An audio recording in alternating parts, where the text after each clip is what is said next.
అక్కడ side pillar వస్తే problem లేదు, ఇక్కడ సైడ్ పిల్లర్ రాదు. ఇప్పుడు ఈ మూల కింద పిల్లర్ వస్తే ప్రాబ్లం, అటేస్తే ప్రాబ్లం లేదు.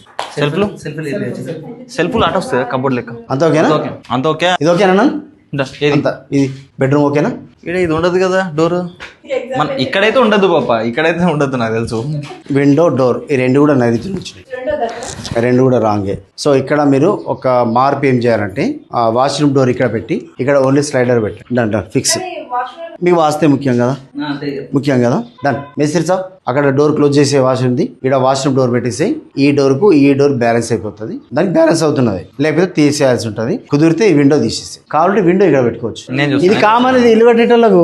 అరే అన్న ఇక ఆగు, నువ్వు ఇప్పుడైతే స్టార్ట్ అయింది ఇది లాస్ట్ ఎండింగ్ వరకు చూడండి, ఇక్కడ వందల మంది వచ్చి సలహాలు ఇస్తూ ఉంటారు, మళ్ళీ ఎవరి రూపాయి నీకు అంటే అక్కడ ఏమైందంటే సార్ ఆమె నన్ను కూడా నమ్ముతలేదు, అందుకే ఇంటికి తీసుకుపోయి ఆమెకి ఏమేమి దోషాలు ఎట్లా ఉన్నాయో అది ప్లాట్ నీ మీదకి ఎందుకు పడ్డదని చెప్పేసి ఆమెకి ఎగ్జాంపుల్ ఇచ్చి ఇప్పుడు నేను చెప్పినా అక్కడ చేసుకోండి కదా, చేసుకోండి సార్. ఎందుకు డబ్బులు వేస్ట్ చేసుకుంటారు? డబ్బులు ఊరికి రావు. మీ ప్లాట్ చూసి చెప్పినా మీ ఇంటికి ఏమేమి దోషాలు ఉన్నాయో ఇప్పుడు అదే చెప్తున్నా. ఆ ఇంటికి కూడా ఈడ ఉన్న దోషాలే ఉన్నాయి. కంపౌండ్ వాళ్ళు కట్టేసిన అనుకో, ఇవి రెండు పనులు గిట్ట రేపు అయిపోయినాయి అనుకో, నీకు రేపటి నుంచి కొత్త జీవితం లాగా ఉంటుంది. నీకు అన్ని ప్రతిదీ అనుకూలిస్తూ ఉంటుంది, ప్రతిదీ నీకు ఫేవర్ చేస్తూ ఉంటుంది. అప్పుడు నీ ఆలోచన విధానమే మారిపోతుంది, నీ పైన జనాల అభిప్రాయం కూడా మారిపోతుంది. చదువుకి నేను ఒక స్టిక్కర్ ఇస్తే ఆ ఇంట్లో పెట్టేసుకో, మీరు ఉన్న ఇంట్లో పెట్టేసుకో.